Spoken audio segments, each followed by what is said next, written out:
Welcome to Spirit Baby Radio. I am your host, Kelly Meehan, Spirit Baby Medium, Medical Intuitive, and Mentor. I believe we are entering into a new psychic structure of our reality that embodies deeper trust, self-love, and fearless integrity. Our New World energy needs us all to make space for it, so we can support consciously conceiving parents, true intuitive pregnancies, and trusting the nature of birthing babies upon our lands with co-creation of heart. I thank you personally for tuning into all things spiritual and earth grounding, conversations that support each other and teach us to be open, free, and thrive within autonomous living and with the spark of wisdom. This is Spirit Baby Radio. Welcome to episode 172, August 18th, 2023, Understanding Ourselves and Our Children Through Multidimensional Awareness and Spirituality. What will become of us in the times of expansion? How do you stay authentic and fearless? Are we psychically mature enough to allow new energies into consciousness? What ways can we support children for our future? I have yet again another awesome special guest, and I feel like 2023 has been all about bringing in children after pregnancy, into postpartum and birthing. I kind of reverse that. And like, what about our children? Our children, I always like to look at as for the new world. And so my special guest is Kate Adams. Welcome, welcome. Thank you. And I'm going to read her bio, and I'm also going to share, as I always do, is how I connect with people. Kate Adams is a former primary school teacher and now a professor of education at Leeds Trinity University in the UK. She researches children's spirituality, seeking to hear the stories of all things spiritual from dreams through to encounters with the afterlife. Kate's work gives voice to children to help adults understand young people's inner worlds and appreciate the wisdom they offer us. She is currently researching imagery Invisible Friends, looking at adults' memories of their encounters in their childhood. Kate has published widely on the subject for over 2 decades through research papers, articles, books, including Unseen Worlds, Looking Through the Lens of Children, and The Spiritual Dimension of Childhood, and regularly gives talks internationally. Yay! Welcome, Kate. And how do we connect? Well, Interviews with Innocence, Marla Yu's podcast. I was on her podcast, and she has all these just phenomenal, deep levels of spiritual beings with these just so many different talents and abilities. And I wish I had time to listen to podcasts all day long, and I don't. But when I got this email that I get, emails from this podcast with Marla, I literally just saw like, Kate, I didn't even know what was going on in your name. I just had this feeling that's like, you have to click that. And I go, okay. And then I laugh because I go, of course you're the click. It's about children. And then I talked to you, and then now we're here. And I thought this is going to be really awesome conversation. And I want to hear more more about what is this? Like, how did you get into it? And now you're doing all this, what I call is almost like psychic research. I mean, maybe you have a different term for it, but just supernatural, multidimensional, like conversations, bringing them more forward. Yeah, it's a fascinating world, that's for sure. And I think it all started really when I was a child myself, and I was really interested in the supernatural, the paranormal, and I like reading as a child, and I'd go down the library with my mum and dad every weekend to pick up some new books. And I'd always like the kind of true ghost stories type of books and things. And I was always really interested as well in dream worlds. And you know how, well, many parents listening to this will struggle with getting their children to bed at night because they want to stay up later and play and stuff, and my parents never had that problem with me because I just love going to sleep and kind of going into those dream worlds, where you travel off to all different places and so on. And I think then I just kind of went to school and grew up and went off to university and college and things. And I guess I moved away from it all for a while. And it was when I was a bit older and in my early 20s, and I was working as a teacher, I started to kind of remember my own childhood. I think, through working with 7, 8, and 9 year olds every day. And that's how my interest, I think, it was definitely a remembering of that kind of those other worlds. And that's how I started to get back into it, being inspired by children in my class at school who would say the most kind of interesting things, really, in a very matter of fact ways. I love what you said, like a remembrance. That's such a powerful word to me because I feel like we are going through different times of re-remembrance, like coming into that connection. And I could see how that could be, activating to kind of bring you back. And it's so lovely the way you just shared that. It's like, coming and then coming into the space you're now, and then it just keeps expanding, right? You're just doing more and more stuff around children and spirituality. Yeah, absolutely. So when I was working in a school with children, and children would tell me all these interesting things, and our, our school system in the UK is very different to in Mm. the States, and we have religious education as a mandatory uh, Oh, wow. subject. Yeah. Yeah. So in our schools that are not linked to any religious affiliation, the kind of religious education we teach is to teach children about the main religions that exist in the world. So we describe different beliefs, systems, and we help children learn from those and reflect on them and think about their own personal views. And that includes non-religious views as well. So for us in the UK, it's normal in a school to talk about God and Mm. all those kind of related issues. And it was in those subjects where children, and many of whom do not come from a religious background, but they would still use kind of religious and spiritual language and talk about those experiences. And there was one summer day that really changed everything for me. We'd brought the children back in after they after lunch, and it was a sunny hot day, and we were just sitting in the classroom, and we talked about whether the children believed in God or not. And it was pretty mixed bag. And the children were explaining their own views, and I'd heard lots of reasons and stories over the years that I've been teaching, but there was a boy, Mark, who said something I'd not heard before. And he said that he knew that God existed Mm. because God would talk to him in his dreams. Now, I'd not heard children say that before. So that really, really captured my interest.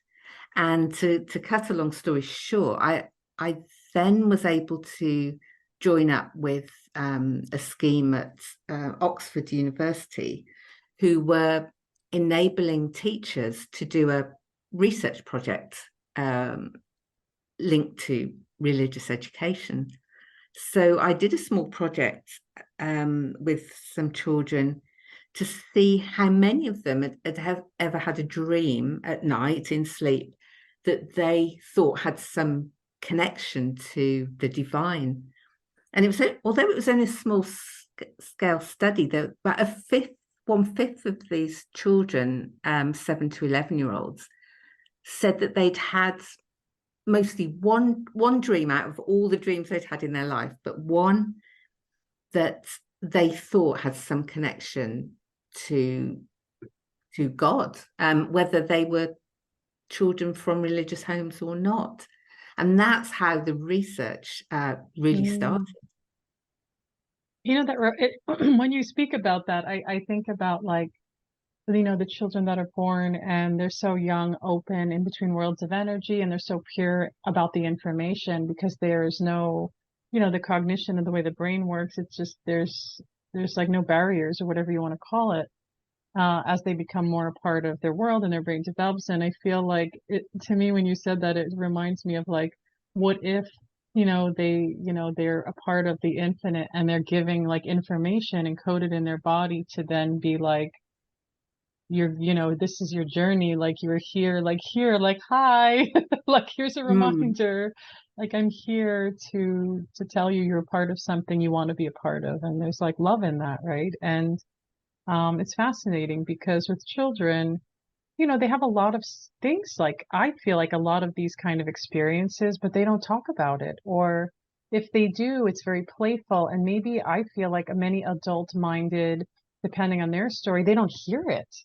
You know, it's like it doesn't even exist in the space of sound, or it could be even told that it's you know, imaginary or not real. Oh, well, and I know what we'll go into that conversation, right? Because that's what people Yeah. think. And it's a really disservice to humanity and to children that do have really, you know, activating, truthful experiences. Yeah, absolutely. And I I think with younger children, you see that they're more open and more Hmm. spontaneous in talking about these things. And it seems to be roughly around the age of 6, 7 that they start to realize that, as you say, adults will Mm-hmm. feed their imagination, but actually also other children and Mm-hmm. other children kind of teasing them. Mm-hmm. And so those cultural kind of influences that are saying that's crazy. Um, that's just Mm-hmm. you're making it up or you're imagining it. And that kind of peer pressure that makes them kind of retreat into themselves and not talk about these things. I read a Daniel Scott had written a research paper. He talked to adults who were remembering their childhood spiritual experiences. And he talked to a woman who said that when she was a child, she saw auras around people and she saw auras in, all their full colors. And she just saw them all the time around everyone. And of course, as a child, she said she just assumed that everybody saw Mm-hmm. Mm-hmm. until the day she told someone that she could see these colored lights around everybody. And the adult she told said, that's not right. Adults don't have colors around them. And she said she never saw another one since. Oh, did she come back to it? I don't think so. Mm, And that again is really sad, isn't it? it That is. I think, yeah, it can be like a switch that it can Yeah. switch the abilities off. And this is what we were speaking about, or I always talk to everybody before we jump on the line. And it just reminds me of when I see people in like deep depressions or really anxious, you know, realities of life. And we see a lot of that with people, like all kinds Mm, of ages and from even children to teens yeah, to young adults. I mean, I didn't even know that children can have anxiety, and I've been hearing about it. I'm going, this is not right. Honestly, it's not. yeah. And and so I feel like when there's deeper levels of that, I'm sure there's, you know, emotional things in life and maybe even a lineage of that in the family. But I feel like it's, you know, coming back to remembrance, I feel like people have gotten lost in who they really, really are. Not who they are through their blood and biology, but like who they are on a really deep level. And it's not like we have to have it all figured out either. To me, it's Mm, about being inquisitive and being with curiosity to go, yeah, what if I'm this nebulous energy that knows things or sees auras or hears the elementals of the trees or and it's like, okay, yeah, then that's you. And how do you then claim that? And I feel like many people that I've seen throughout the years, especially women that are empaths that feel things, are changing and twisting all that energy into ways of sickness and disorder. And it's like, wow, what would it be like to really be able to be yourself in the world in a way without having all these whatever issues or rules or even when you were shared that story, I had a woman come to me who ended up having twins. It was really great and she was really amazing. And back when I saw people in person, and she did have to do Hmm. intervention, and she actually knew where the babies were in her body. And when she gave birth, they were exactly where they were. 'Cause she can feel the girl and the boy, energy around that. And she said to me, I remember in our first session, of many sessions later, she said, when I was a kid, I was really psychic, and then something happened. And then Mm. she's like, I don't know. I just kind of shut it down. And then she comes to me and her children, I feel like, are awakening that psychic side of her because children in soul and spirit form, guess what? I tell people, they're only going to speak to you psychically. There's no other option. So you have to Right. have some sense of belief or connection to that psychic space. We can call it intuition. We can call it just an innate nature connection ability. It doesn't matter. But I know the word psychic can scare people at times. And so it was like, to me, it was like she was coming back to the kid that had that connection. And she, yeah, she had to, whatever for safety, for feeling a part of the world. And she got a, highly left brain job that then pushed her further into that space. And she was coming back to it because honestly, her children were activating that connection. And there was such joy and love in that, even though it was a hard journey, was that she got to come back to the psychic part of herself that was literally like full on, let's shut it down, like lock the door for Mm. a while. And it's like coming back to that is okay. And many women come to me and say they feel like they're coming back to it. And honestly, I feel like they're not going to come to me unless they are anyways. It's like energy is Right. energy. And I'm all about we can always reawaken. I feel like it's not like shut down forever. And, if I know those are tuning in, I feel like it's about safety. You want to feel safe. It's very Hmm. primal. And so where others like, yeah, we hear these stories of like the 5-year-old kids predicting, grandpa's cancer or something like what? Yeah. And it's like, okay. And people like, my story isn't that cool. I was like, I think I shut down the first like 10 years of my life. I was like, I suspect, and I could feel it in my being that, I was a highly sensitive, empathic child. And I kind of hid in the shadows because Hmm. that felt the safest for me to do. Don't speak, just kind of hide and blend into the wall, become the wallpaper, Kelly. I don't know if Yeah. people use wallpaper anymore.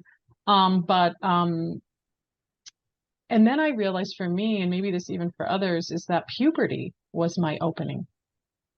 It was Hmm. like all of a sudden puberty, which I've read one thing before, only one thing. It's like that makes sense. So as I moved into puberty and through that activation of my feminine and my earth body, I just kind of shifted more into spirituality and psychic energy in a way of the paranormal, like you did. Hmm. And I was curious and I was terrified at the same time. And I'll never forget the moment my mom took me to a cemetery from the 1600s, and I'm like, what am I doing? And she was very open and did seances in her hobby spare time, and I would never go. I was just so scared. Hmm. And I had a right to be, I realized, because they're opening energies and things that aren't safe to me. And Yeah. I just didn't have the right words for it to really know. And so I remember opening my energy up to this grave, and I felt so many different things and physical things and emotional things. And then and smelled things. And then I was like, I swear, ever since that moment, my life has been completely different. There's some part of me that opened. And then after that, everything else started coming. I was like, okay, like trees talk, animals talk, people talk. Uh-huh. And then I was like, and I was really lucky to be able to experiment with it. Nobody shut me down really because my parents were more self-involved and they had supernatural abilities. I saw it. My dad was very telepathic with me. And my Hmm. mom did seances, so it's like in the family, but we never like did it as a family, if that makes sense. And Right. then yeah, so it's very curious. I feel like the openings come, of course, so different, and I don't think it's ever too late for people. Yeah, I agree with you. And it's just really what you said there about feeling safe and having that environment. And you only need a small number of people around you Hmm. who believe in it and will support. Um, but in Western countries like ours, we've just got this very strong scientific narrative, haven't we? That, well, you have to be able to prove it scientifically, Mm. otherwise it doesn't exist. And that's a really big challenge, particularly for children who take that on board and realize that people aren't going to believe them. And like yourself, perhaps just retreat. Hmm. Whereas if we look at indigenous communities around the world, it's just it's part of life, that Mm. interaction with other realms and the spirit world. It's just completely normal because that's the culture they're brought up in. So it's a big challenge for children living in Western countries, I think, No, to I fight agree with against that. that. Yeah, totally. It makes sense because it's becomes the tradition of normal to, yeah, to talk about spirit world or spirit. And wow, what would that be like? Exactly, Yeah. exactly. I mean, like if you take dreams as an example, I mean, there are actually many, many different kinds of dreams. So Mm-hmm. we can't just use the word to cover everything. From anxiety dreams, nightmares on the one end, dreams that just sort out the business of the day, problem solving dreams, and so on. But psychologists, uh, neuroscientists, for example, have got very scientific explanations Mm-hmm. for dreams and what's going on in our brain, with neurons firing randomly and so on. Um, and yet, for many people, and I'm not saying that's wrong, there's enough brain scans when people are dreaming to show what's happening in the brain. But then you've got this very, very long ancient tradition that literally goes back to ancient civilizations around the world that said that some dreams are actually a connection with the divine, they're a connection with the spirit world, and they're actually how the gods communicate with people, is what can be while we're asleep and through dreams. And some indigenous communities believe that when we dream, our soul leaves our body and our soul goes to that place that we travel to in our dream. And then as the dream ends, our soul comes back into our body. And then we wake up in bed and get up and carry on our day. So there are so many different ways of understanding these, say, spiritual dreams.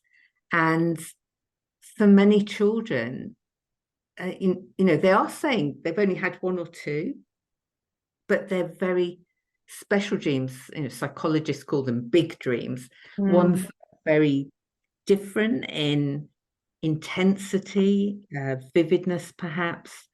Um, you know, and so, some of these can change children's lives, and that can we know from conversations with adults that the earliest remembered dream. So if you would say to any of your friends, what was the first dream that you can remember? Wow.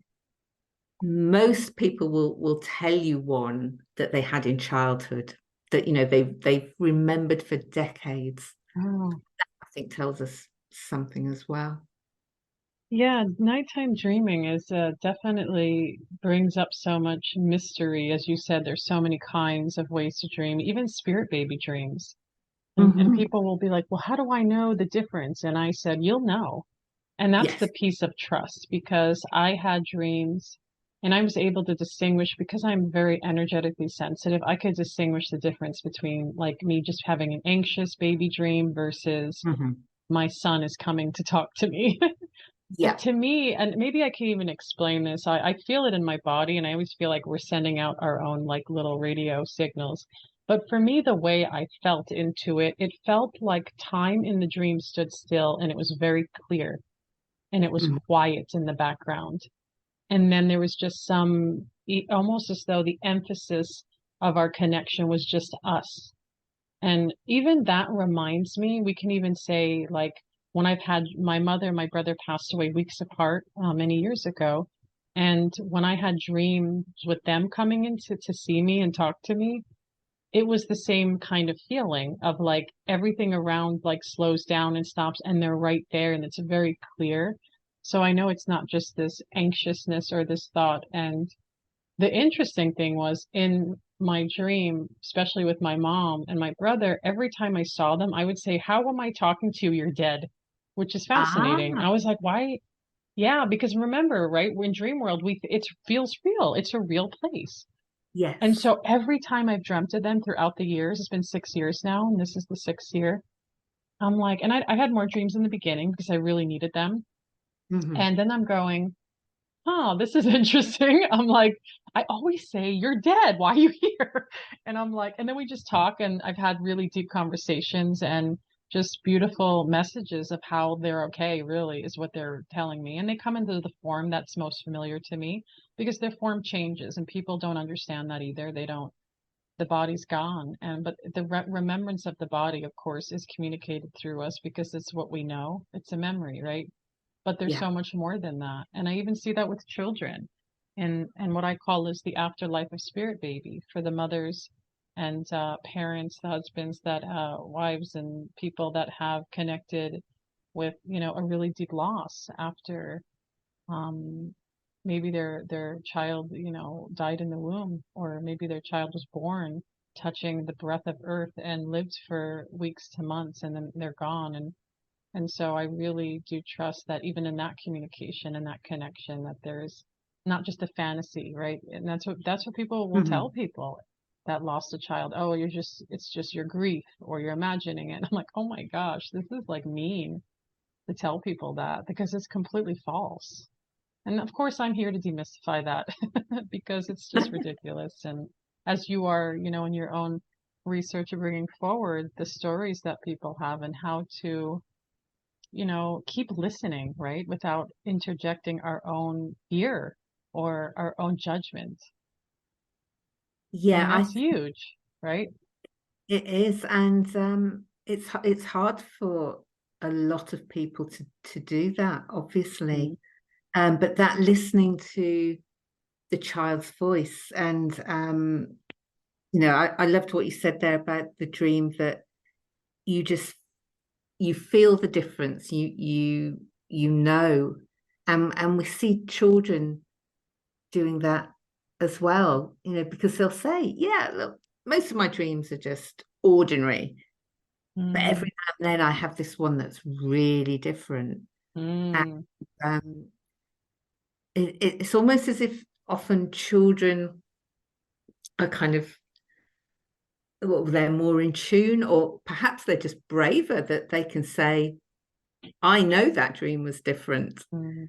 Um, and again, yeah, going back to the culture, and there you're talking about dreams in bereavement and grief.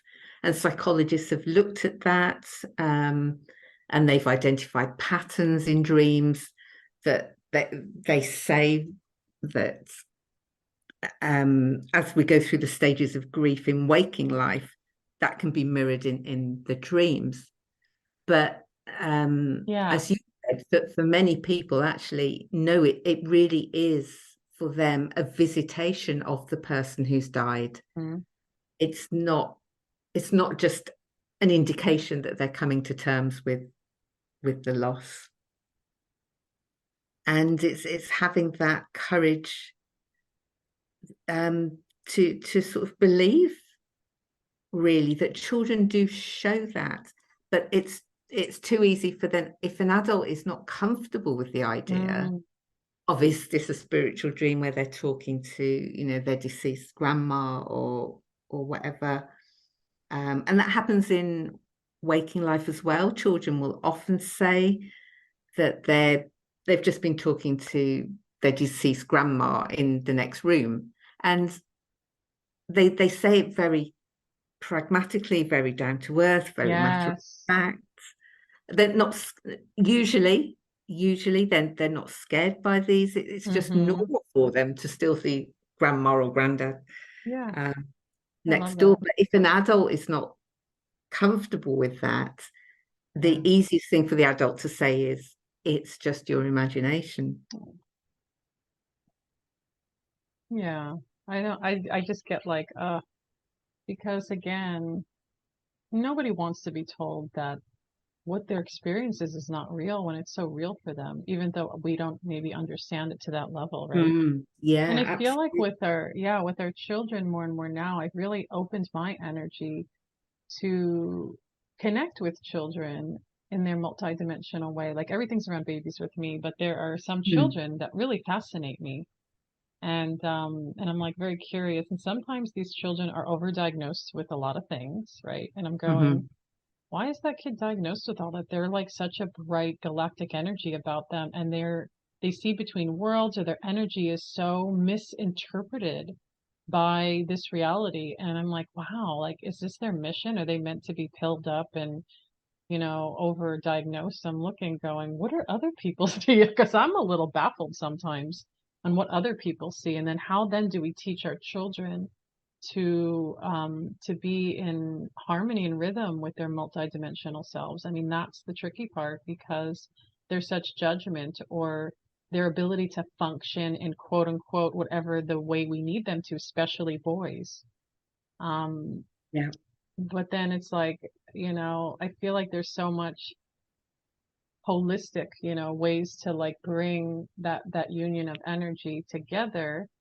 And, even makes me think about like children that have, multiple sicknesses or high sensitivities, and, going to the hospital or doctor constantly and nothing can be found. And I'm like, Mm. hello, red flag. There's an energy sensitive. And then how then do you come up with supporting that? And I know there's an highly sensitive people. Is that what it's called? Highly Hmm. HSP, which is a great. I've heard so many families actually go through that with like saving them really, to then go, oh, this is what we're working with. Like instead of, and then usually it's the parents are the same, and they've just, Yeah. kind of shoved it away, or they've just, worked hard to work with it, but against it. And so, yeah, I see this a lot, and I'm going, my goodness, the children. And some of these children, they do come in with a very, I would say, um, a very advanced soul mapping, whatever that is, right? Mm. Because Mm. they say and know things that you're like, okay, wow, like I don't even know what to say about that. Like, that's like, how old are you? Like you're 5 years old. How do you even have that, level? And it's like we need to like be open like to that, right? And what have you seen even around young children that have maybe just a whole different perception that's is advanced actually?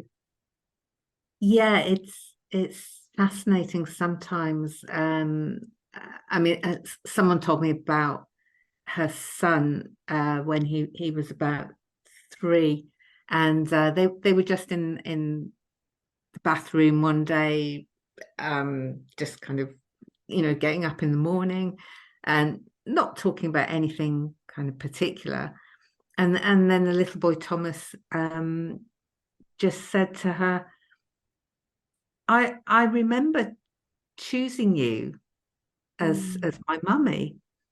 And this woman didn't believe in past lives or anything, and she was just sort of taken aback because this kind of comment came out of nowhere, and she said, well, what do you mean? And he said, well, I remember that there were lots of mummies lined up and I had to choose which one I was going to have, and I chose you, and I'm glad I did, because I knew you would be the one that would love me the most. Mm, And then he just changed the subject, and yeah. she was kind of, oh my goodness, what's happened? What's my son Hmm. just said to me? Um, and she contacted me because she knew that I was really interested in all this kind of stuff. And she didn't really just know what to make of it. And the interesting thing was that when she asked him about it again, a few months later, he couldn't remember having said it. Wow. But again, even as a young child, he would see, and his sister actually, they would see people in the house. Mm, It was an older Victorian house they lived in at the time, and they would see a man and a woman walking down the corridor, and the children, they would do this even before they could talk properly, and they were in their little cots, and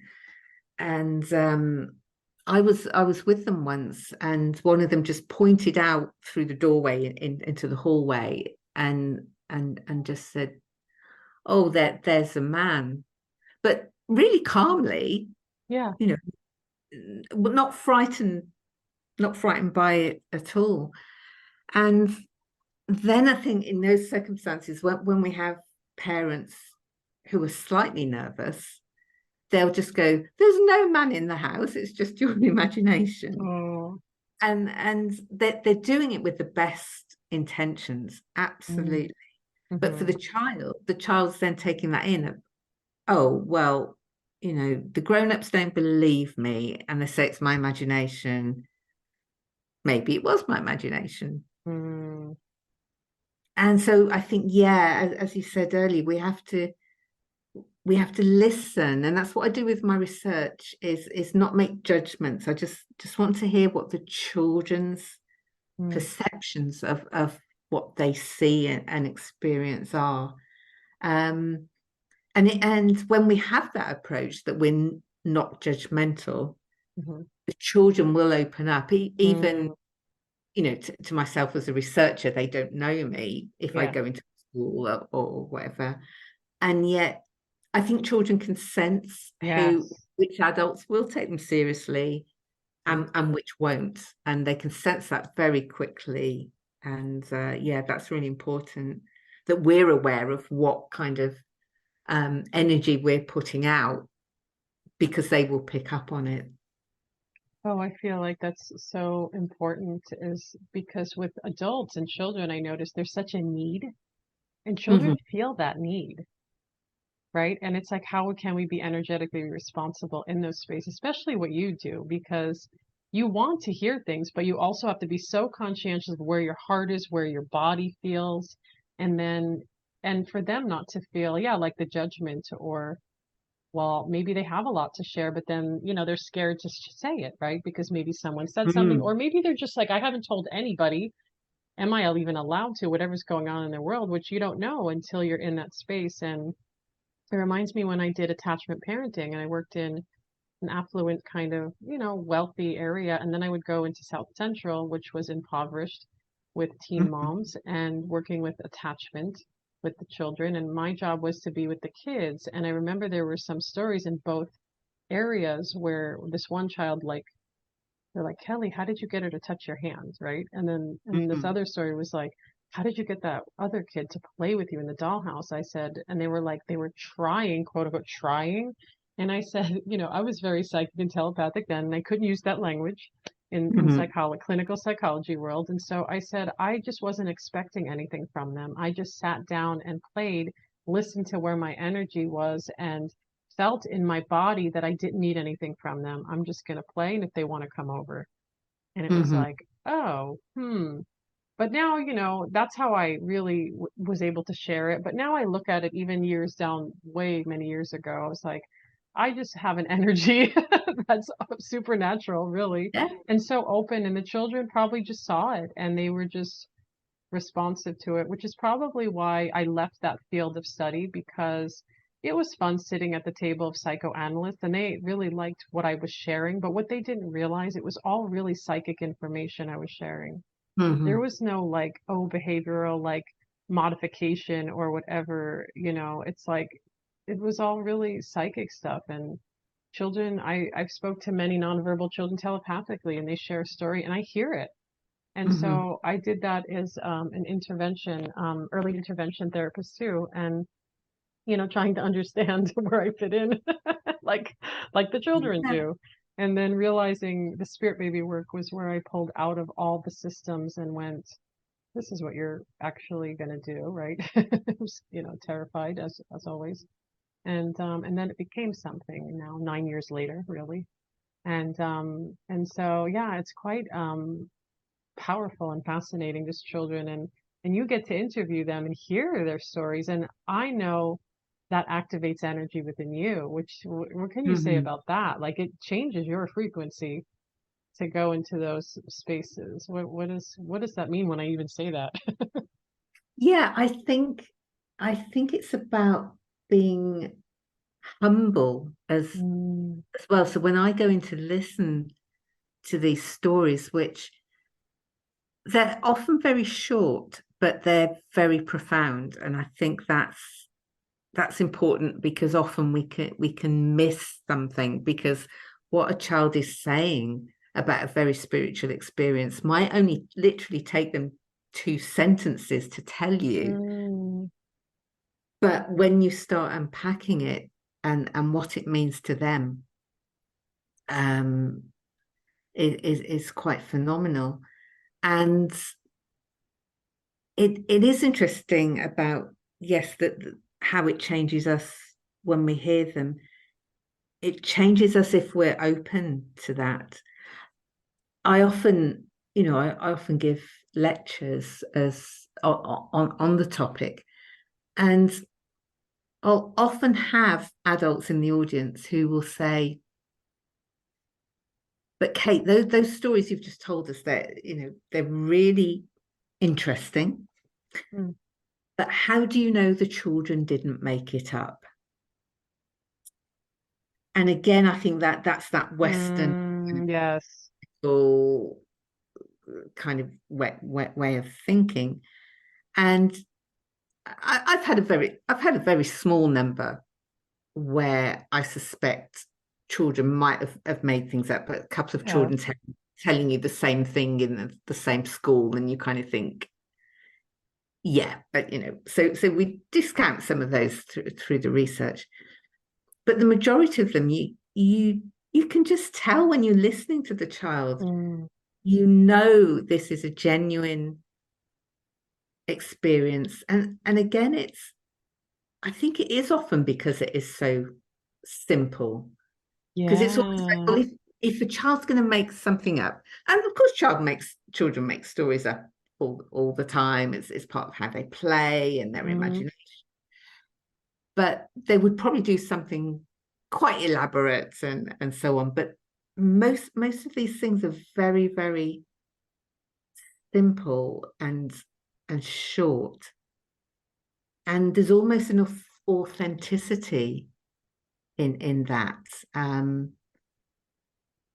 whether it's a child saying, well, I went to bed last night and I opened my eyes, and there was an angel at the end of my bed, and mm, then I fell asleep. They're not making a big, oh, wow, wow, yeah, I saw this great big yeah. angel in my room and it was full of light and it filled the whole room. It's Mm, not, it's a very simple statement. I woke up and I saw an angel. Um, so yeah, for us to watch out and listen out for what might be a very, very short statement or conversation, but when we start to unpick it with children, yeah. then you get lots of really rich detail that I've always found shows that they have reflected long and hard, on these things. So you can ask simple questions like, if a child says, well, I've just been talking to my deceased grandfather in the back garden, and you just just tell me about it. And why do you think you've seen grandpa? Because your brother hasn't. Or why, as I used to say to the children with these spiritual related dreams, I'd say, well, God wasn't in that dream you've just described to me. So what makes you think God was connected to it? Mm, And they'll come out with the most profound, kind of reasons, and which shows they've really thought about these things and reflected on them. mm. As you share that, it reminds me of a few children that throughout the years have met, their parents have mentioned, my child talks about coming from a starship, Mm, and, of course, I think one of them was like, it's the imagination. And maybe someone's mhm. like, I don't know what you're talking about, but it's like, and these children aren't exposed to anything, that language, right? That's Right. what's fascinating. It's like, Yeah. why would my 5-year-old say something and they've never seen it on TV. We never even talked about it or read about it. And I'm like, wow. And I would just think, well, how safe it is they must feel to be able to even tell you. And that, some parents are like, well, what is my job? Like, and maybe you can go into that. Like, what if their child says something? What is their responsibility in that? Besides saying it's your don't say it's all in your imagination, right? Yeah, it's a really interesting one that depending on your role, but if it's much harder for professionals if Mm, say a teacher, if a child says something in the classroom, but for a parent, sometimes I think children just want to be listened to and they don't mm, actually want us to ask them questions about it. Um, I mean, a nice thing to do sometimes is to say to the child, do they want to draw a picture of it? Or oh yeah. and sometimes just the act of drawing together, um, that can lead to more kind of conversation. Um, because the parent can look at part of the drawing and say, "Oh, what's that?" And sort of just very gently kind of bring information out. Um, and I think it's always good to ask the child what they think. Mm, Um, and that kind of framing of, oh, I've not heard anyone say that before. Tell me a bit more about it. Tells the child that you're really interested, but you're not making any judgment. Um, you're just showing that you want to know more about it. Now, I think parents then get a bit uncomfortable, or potentially if the child asks them questions that they feel they can't always answer. But I think again that's about being authentic, and we shouldn't try to answer every question a child asks if we don't know the answer. And I think it's absolutely fine to say to a child, that's a really good question. Do you know, I've never thought about that before. I think I'm going to need to think about it. I can't answer you right now. So that we're honest with them as well. I love that you said that because I feel like that's what happens with parents. They feel like they have to have the answer and they have to fill Uh-huh. up, and then it feel like it takes away from, yeah, the experience. And when you were saying that, it reminded me there's this post somebody did. I can't remember where it was, and they were asking about how do I talk to my child about death, or they said something, and Mm. what should my response be? And everybody had some really interesting advice. And I think I Hmm. was the only one out of all these posts that said, what if you ask the child what they felt it was? And literally, you don't have to have any answer, Yeah. especially when it comes to death. I know that their religion is very powerful and people, Hmm. have feel a sense of safety. Um, and they go, oh, well, this is what happens because this is what our religion says. But then I feel like that takes away from the child having their own internal connection with life and death. And maybe I'm getting a little like out there, up there, but I feel like I feel like our children deserve that. And I've had my children many times ask different things around death.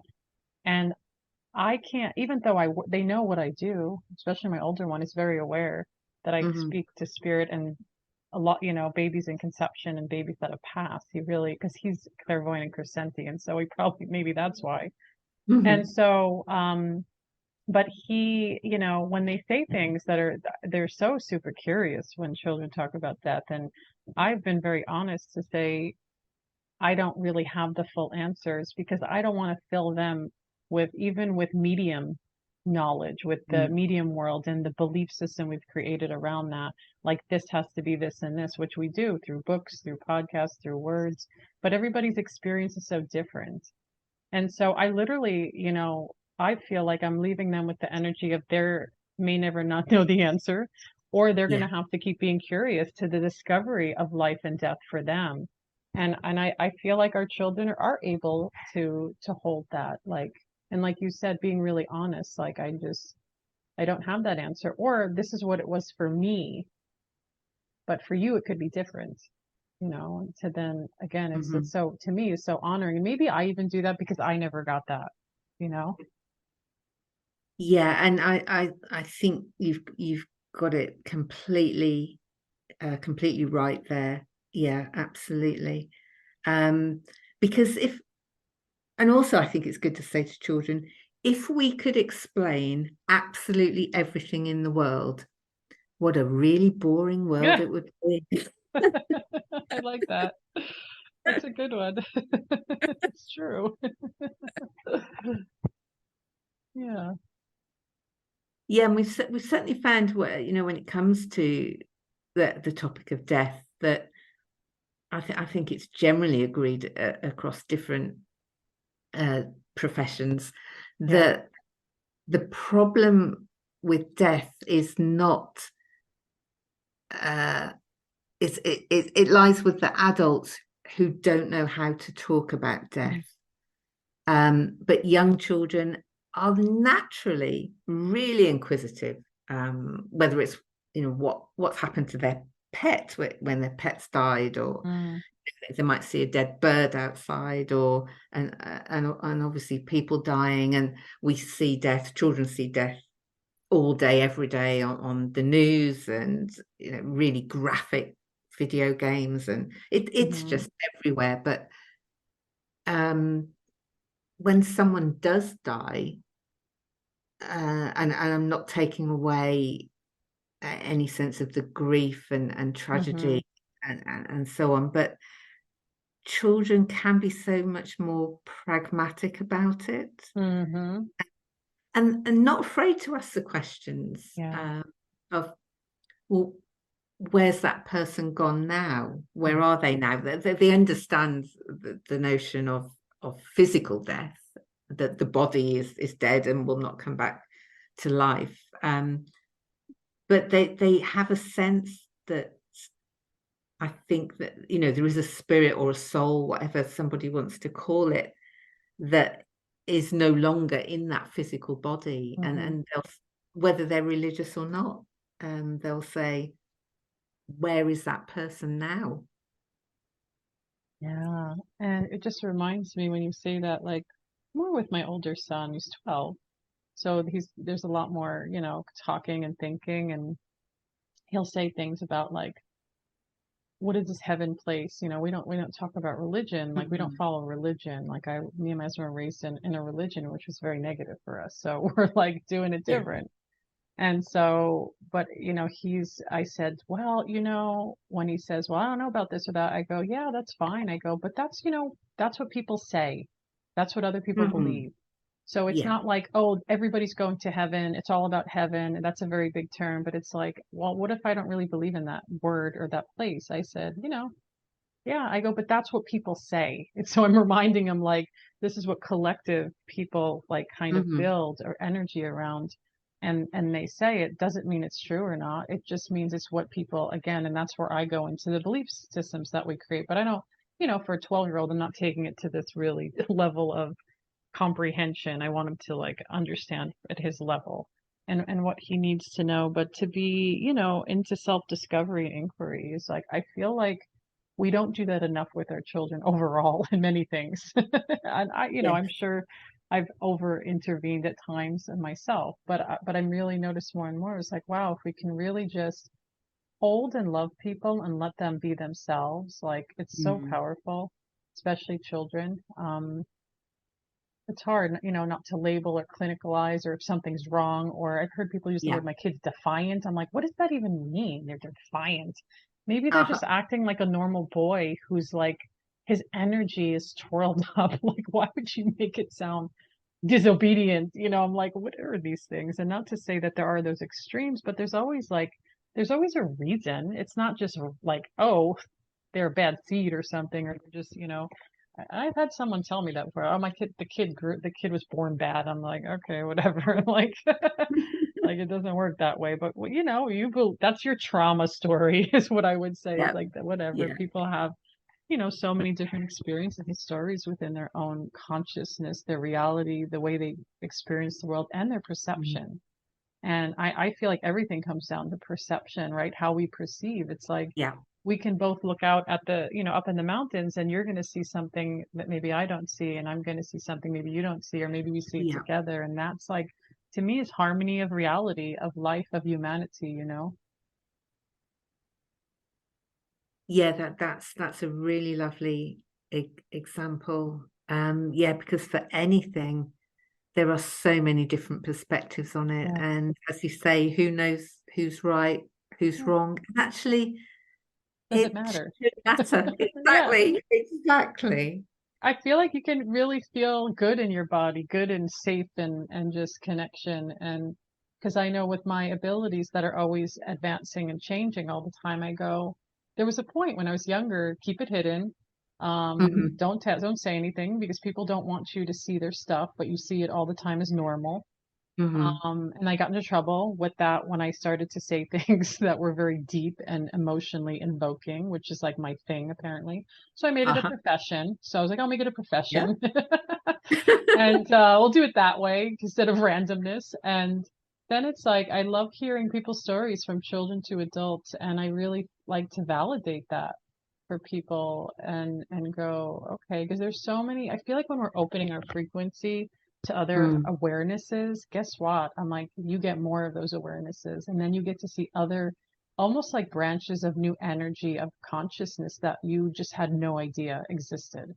Like even Hmm. like 5 years ago, you may be like, oh my gosh, like I had no idea. And then, deeper things open up. And to me, I call that evolving, right? It's like, and everybody's Absolutely. doing, I always feel like humans are doing, most are doing. I mean, there's some evil people out there. I'm not going to minimize Ah, that, but people are doing the best they can, and the connection of their own heart and their healing. And I like to hold that for people because being in this reality is hard work.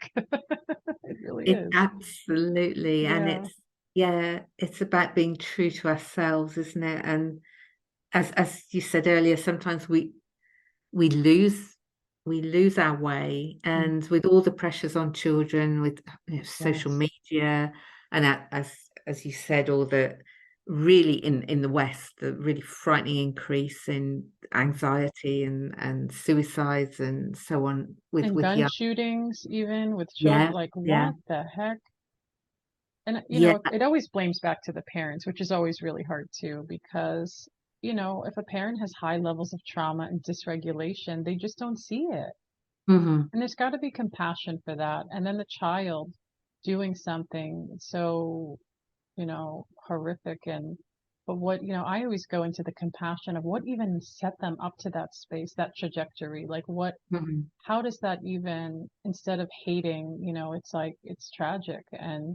And yet there is a disconnect with people, and our own bodies is really what we could serve our children, not to make our children embodied, but that we have to be embodied, right? To then Yes. see. And I feel very fortunate with my children, especially being a homeschool family. We get to interact very deeply.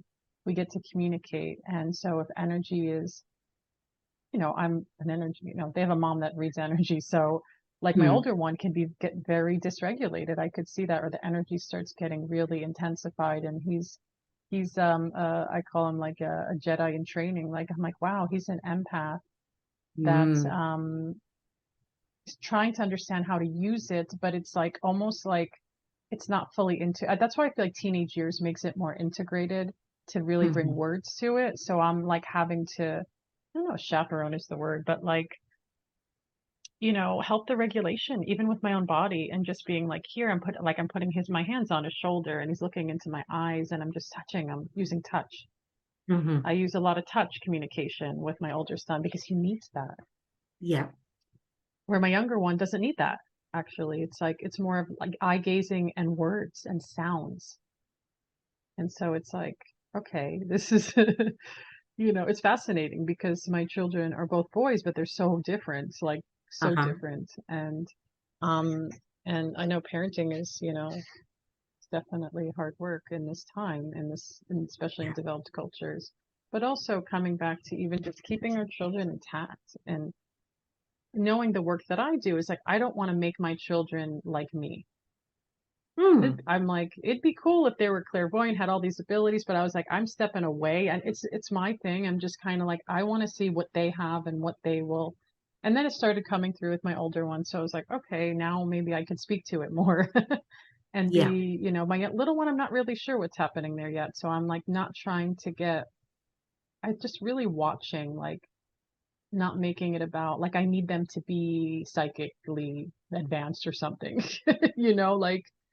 like I Uh-huh. want them to be themselves, but I want them to tap into what feels good and safe, and that world of imagery that's very real, and be be however they want to be. And maybe even most parents want that, right? And that's, yeah, and that's lovely because, yeah, they're born into this world as themselves, and there's that concept, isn't there, that parents don't actually own their children, that the Mm-hmm. children, people in their own right. Um, yeah, yeah. I think that's a really lovely attitude to have, that, yeah, they just need to be who they are, and be nurtured and supported in finding who they really are. Yeah, and they are who they are. Like, I'm not going to lie, in my house, my older one, he could really take the house down at times with his Uh-huh. existence, with his spirit that came into this world that way, that's so like, it's just born into him. I was like, okay, like, and I know everybody has that in their family. Like, oh my gosh, it's like, okay, now how we're all trying to, just be aware and connected. So everyone does have their own voice in a safe, of course, in a Mm. non-destructive, really centered, grounded way at times, but also honoring when emotions are outwardly, or children, I feel like sometimes they have a very hard time. They can't use maybe words. And so they're Yes. embodied, like they're, or we have to give them like a language a bit to just ground into the feelings, or maybe we don't even need words, right? Women, we always want words. Um, that like, Yeah. yeah, just to have a feeling. I remember my son when he was younger, he had a lot of anger, and he also didn't have to speak for many, many years. So there's a Mhm. lot happening because he was very telepathic. And at some point I was like, you have to use words because this world wants us to speak. And Yeah. literally, even just a few years, like maybe a year or two ago, it's like he's starting to like, oh, I want that food. Instead of going, where's my food? It's like he's thinking about things, thinking that they're going to show up. But I said, you Mhm. can't do that. You actually have to use words, and you want things. And so we have to be really conscientious of that too, to go, oh, let's make sure he's really taking in what we're saying, and the words. And I remember he'd have like outburst anger. And I remember just sitting in the room really quiet and letting him do it, actually. And then he was fine. Then he moved on. Children are so amazing like that. They forgive, they move on, whatever it is. We're not judging them for their emotional expression. We're letting them move through it, you know? Absolutely. Yeah, that's a really lovely attitude to have. Yeah. And so, Kate, we're coming up to the end now, and I want to, I don't know if you have a website, or ways people can read your articles or whatever it is. You can share contact if you have an Instagram or anything. That would be wonderful. Yeah, I can share my email, and then people can just ask me whatever they'd like to ask me. So my email address is the initial K dot Adams at Leeds Trinity dot AC dot And hopefully that it won't get caught in the spam filter. Mm. And yeah, I'd love to hear from people. That would be amazing. Well, thank you, Kate, for being here and sharing. I feel like we can keep talking for like days and hours in this conversation. Likewise. Well, thanks so much for inviting me, Kelly, and reaching out to me. It's been fantastic to meet you, and you do the most amazing work. So yeah, thank you. Thank you. And I want to thank you all for joining episode 172, August 18th, 2023, Understanding Ourselves and Our Children Through Multidimensional Awareness and Spirituality. Thank you for joining Spirit Baby Radio with your host, me, Kelly. And please join my newsletter for Spirit Baby 101 video on tips and practices. Order my book, It's a Journal, Sacred Communication, a Spirit Baby Journal, and Cards for Your Healing Journey, Spirit Baby Oracle Cards, Soul Answers from Spirit Baby. To learn more about my services and supporting people all around the world in private one-on-one sessions, online classes, programs, and private VIP retreats, you can reach me at kellyannmeehan.com or spiritbabymedium.com, as well as on Instagram at spiritbabymedium, and email is spiritbabymedium@gmail.com. Remember to always listen to your heart communication, and your spirit child says hello. Thank you for joining.